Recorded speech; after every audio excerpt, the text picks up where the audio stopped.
The movie starts with the show of 1913. Here we see a man named Seppala. Seppala is a sled rider. Because of this, he has many good dogs of different breeds. One day, a puppy was born in Seppala's house. It was a Siberian Husky breed dog. This puppy was much weaker than other puppies. Because of this, Seppala feels that he is of no use to him. So he didn't want to keep this puppy with him. But Seppala's wife, whose name is Constance, didn't want this because she considered the puppies as her son. So Constance told her husband that she should give the puppy a chance. Seppala agreed to his wife's proposal, and he gave Togo a chance. Both of them named the puppy Togo. As the days went by, Togo grew up, but along with growing up, it was very naughty, because of which it was not disciplined at all. Constance wanted to make Togo a sled dog, but Seppala said that Togo could never become a sled dog. And now the time has come when we have to bid him farewell. Seppala gives it to his best friend.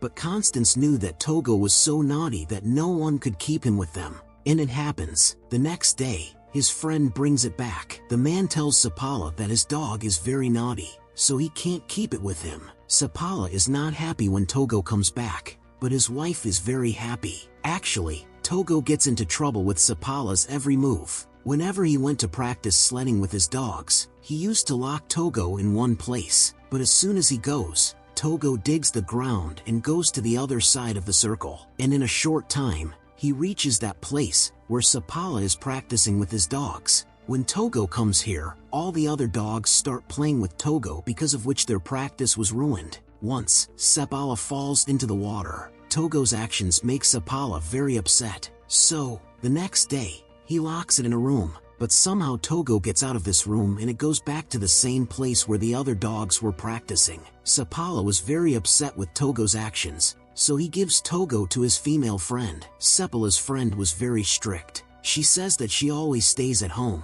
so Togo will have to stay with her. Seppala leaves Togo with his friend and leaves from here. But after a while, Togo breaks the window glass and runs away from here. And he comes to the place where Seppala was practicing with his dogs. Togo was injured in its hand, so he wanted to take him home on the sled. But Togo didn't sit on the sled, because he wanted to run with the other dogs. Now he doesn't want to, but he tied Togo with the other dogs. After a while, Seppala sees that Togo is running faster than the other dogs, so he stops at one place and tells Togo to go ahead. Togo was very fast, which is why he quickly takes everyone home. With Togo's work, Seppala is very happy and surprised. He tells his wife that he is not only a sled dog, but he is also a lead dog. He left all the dogs behind in the race. Constance is very happy to hear this because Seppala was also starting to like Togo. After Togo became a lead dog, Seppala won all the championships in his city, which is why Togo and Seppala soon spread throughout the city. Time passed slowly and now 12 years have passed. In 1925,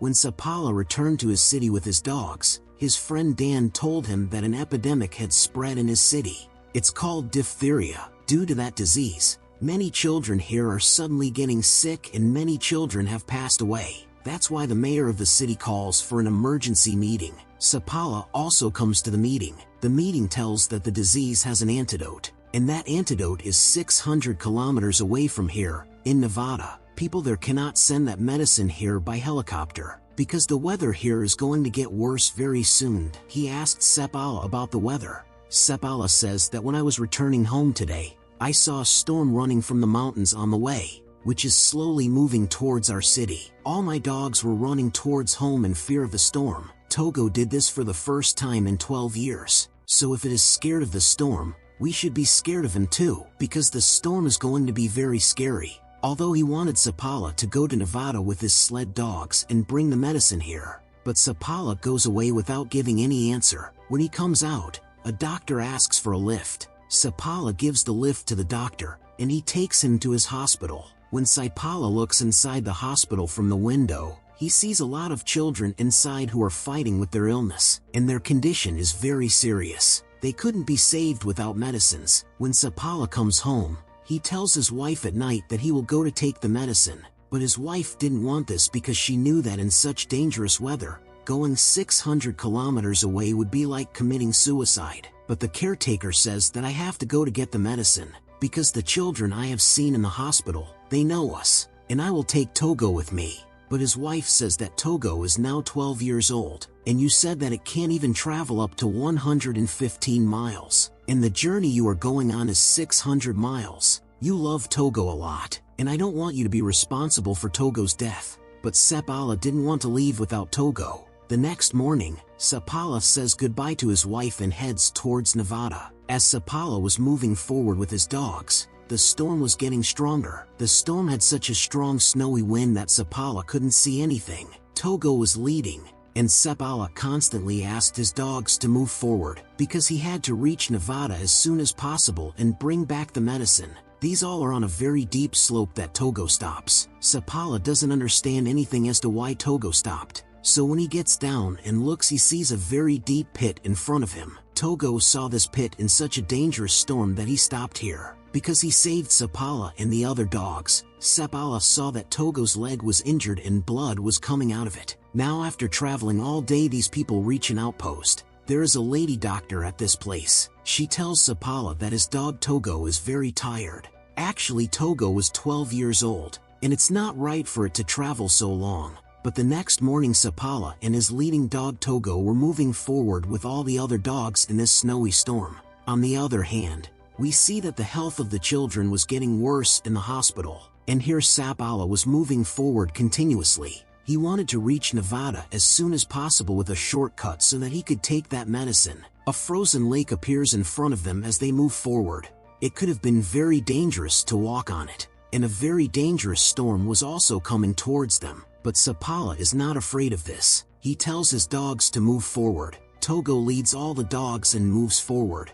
The frozen ice was cracking, but Togo runs very fast and crosses the lake. After a full day's journey, they stop at another outpost where they will spend the night. On the other side, we see Seppala's wife, who comes to the mayor. She is told that the medicine has been sent from Nevada. They will find Seppala on the way. But her wife says that Seppala must be going by the shortcut. If he doesn't find those people, he will keep on moving forward, which would make his journey even longer. We see Seppala there, who leaves with his dogs for the journey ahead in the morning. Togo was in a very bad condition, but still it didn't want to stop. It was leading the dogs and moving forward continuously. We see that Seppala was moving ahead with shortcuts, and if he didn't meet the man on the way who was coming to him with medicine from Nevada, then he would reach Nevada himself, where he couldn't find medicine. Seppala was very tired. His eyes were closing, but his dogs were moving forward in the storm at the speed of light. Then we see a man here,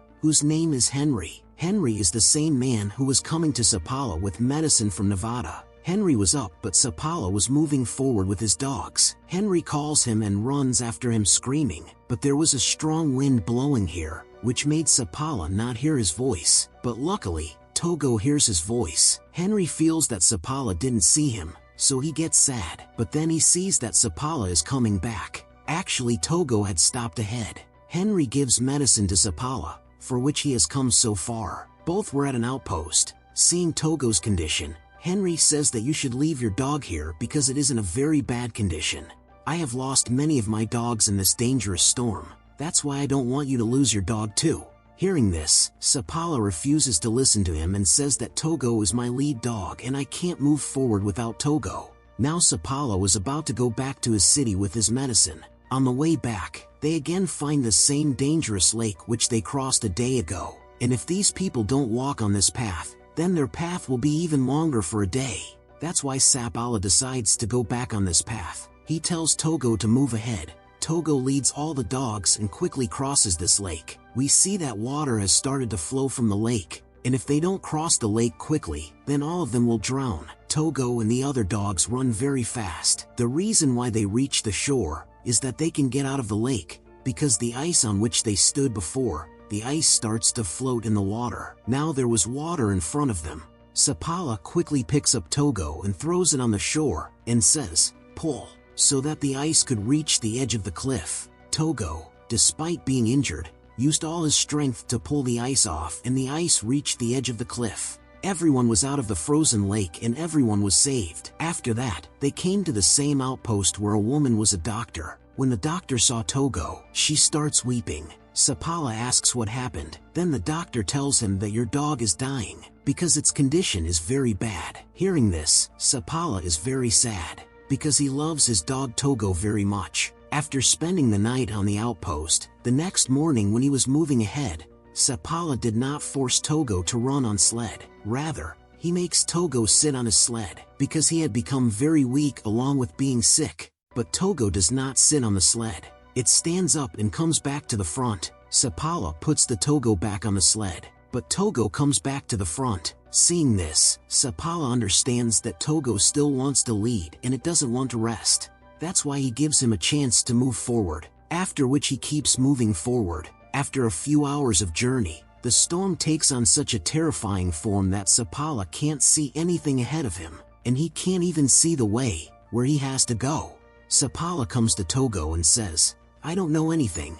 I can't see the way. You have to show us the way and take us to the next outpost." After which Seppala covers his entire face and hangs on the sled. Togo starts moving forward, but after a few hours of traveling, Togo comes to a place and sits down. Seppala sees that all the dogs have sat down along with Togo. He comes to Togo and says that you have to get up and move forward. If we don't move forward from here, we'll all die here. But Togo doesn't answer him. Seppala sees a light here. A man comes to him with a red tent. Actually, this place was the next outpost where Togo had to come. This makes Seppala very emotional, because Togo has saved everyone's life today. Everyone comes inside. Togo is in a state of shock. He was not even a little bit of strength left inside. There was a man named Gunnar here whom Seppala's wife had sent here, so that after reaching this outpost he could take medicine from Seppala and reach the city, where the children are ill, who need that medicine. Everyone rests here at night and Gunnar takes medicine with his dogs and leaves here in the morning.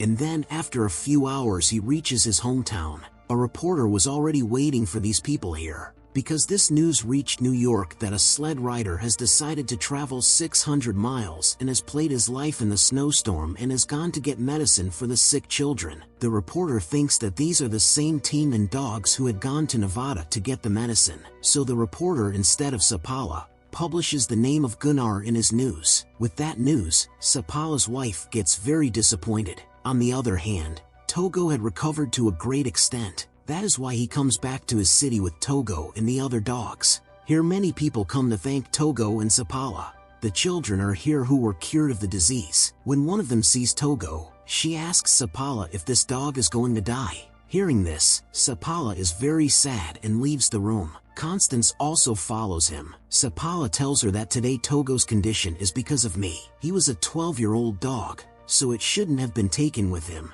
But Constance asks if anyone else can do that except Togo. Seppala didn't say anything, because he knew that no one else could do that except Togo. The next day, Seppala was going to sled practice with his other dogs, but when Togo saw this, it didn't stay at home. It also comes to Seppala, limping. Seppala understands that Togo didn't want to just pull the sled, but he wanted to spend its time with him. After a few days, Togo fully recovered. After which, Seppala went on a long journey with his wife and Togo. In the next 2 years, Togo had many children. Here, these children were given a new name to their race, which was Seppala Siberian. After this, in 1929, Togo died. After its death, Seppala continued to train these dogs. Although Togo was famous in Alaska, the bravery it worked for was credited to another dog named Balto. Balto was made a statue in New York. Although Balto was also a dog from Togo, it was the one who raised and trained him. But in 2011, Time magazine first published a book about Togo, which called Togo the most heroic animal of all time. And with that, this movie ends here.